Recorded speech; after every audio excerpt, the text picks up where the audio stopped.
She said she was emotionally unavailable. I said I'd wait. Then her roommate called me by another name. I said, sorry. She said, isn't that what she calls you when she's with him? That's when I knew. I sent her a breakup text that just said, I'm emotionally gone. I, 31 male, met Megan, 29 female, at a backyard barbecue in Austin. A mutual friend invited us both. She showed up in an old hoodie, worn jeans, hair tied up like she didn't care what people thought. No makeup.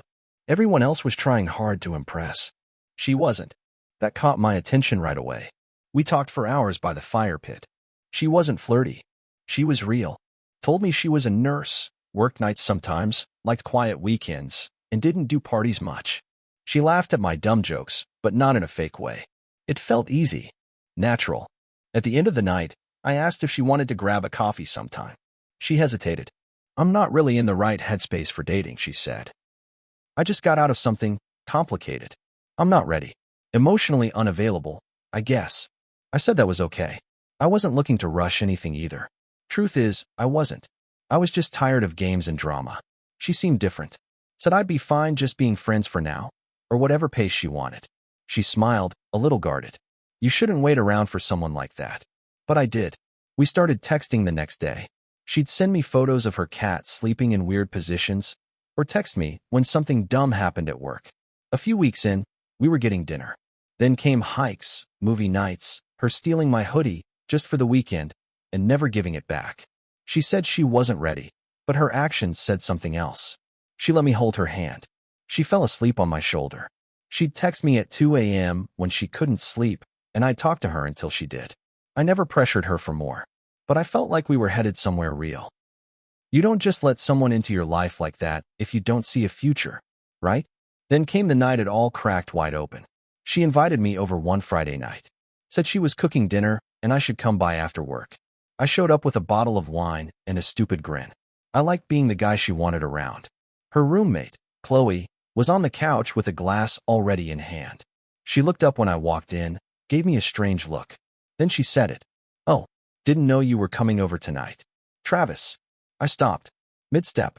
Heart jumped in my chest. Sorry, I asked. Chloe looked confused. Like I was the one being weird. That's what she calls you, right? When she's with him.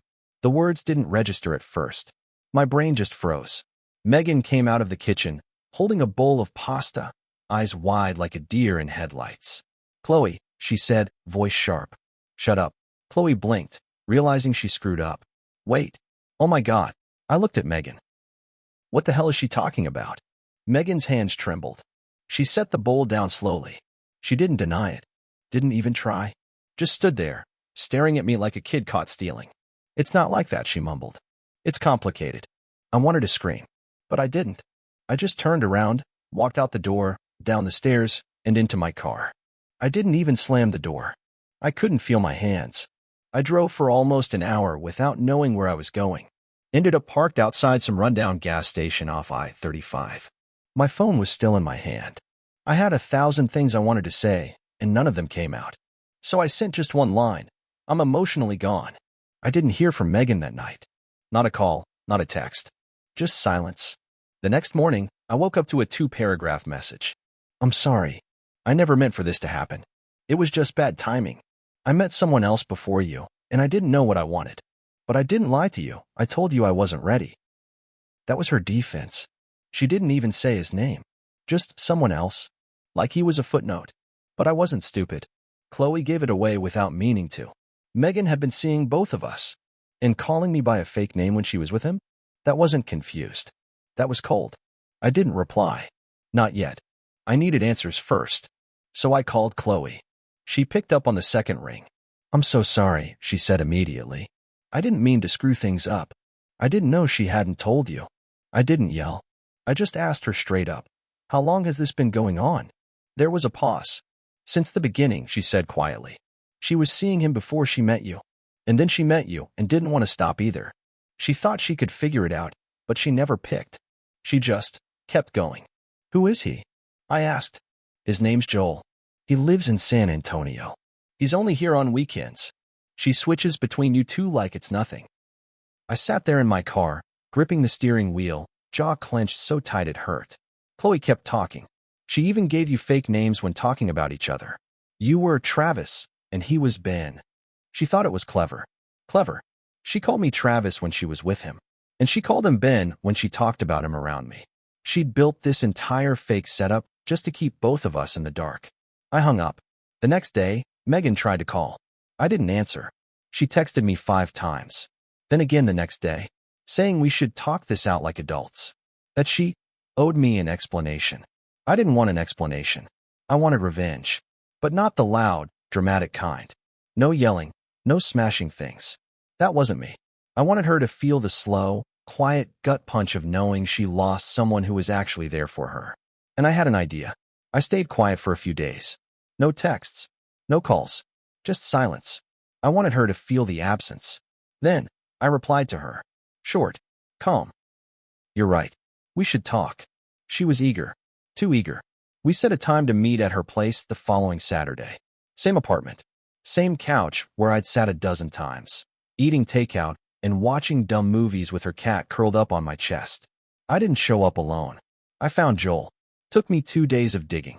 All I had was a first name and a location, San Antonio, but that was enough. Megan had posted a few vague photos over the months.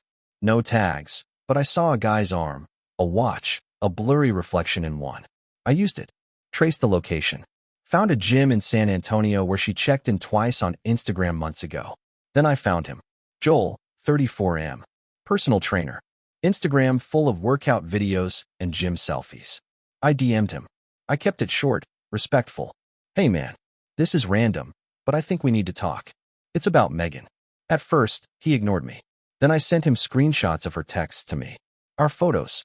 Time-stamped pictures of us at the same time he was supposedly with her. He replied, holy shit. We talked on the phone for an hour that night. Turns out, she told him the same line she told me, emotionally unavailable. Told him she wasn't ready. Fed him the same soft voice, the same teary-eyed stories about her ex. He thought he was the only one too. She played both of us for 5 months.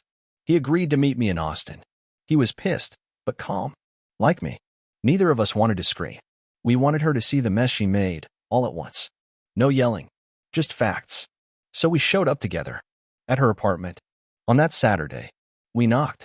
Chloe answered. Her face went pale. Oh shit. Megan came out from her bedroom, hair wet, wearing one of my hoodies. She stopped in her tracks. Her eyes went from me, to Joel, and back. Then she said it. The stupidest thing she could have said. You didn't have to both come. Like it was some bad sitcom. Joel stepped forward. Calm. Solid. Are there more of us? She blinked. What? Are there more guys? Because if there are, save us the speech. She didn't answer. Didn't deny. Just stood there, silent. I said, tell him what you told me. About not being ready. About being emotionally unavailable. Say it out loud. Let's hear it. She opened her mouth, but nothing came out. Then Joel pulled out a folded piece of paper. He handed it to her. I was going to move here next month. Transfer to a gym up here. You said we were building something. Her hands shook. I didn't mean. I already signed the lease. She broke. Started crying. Chloe backed away into her room, slamming the door behind her. Joel turned and walked out.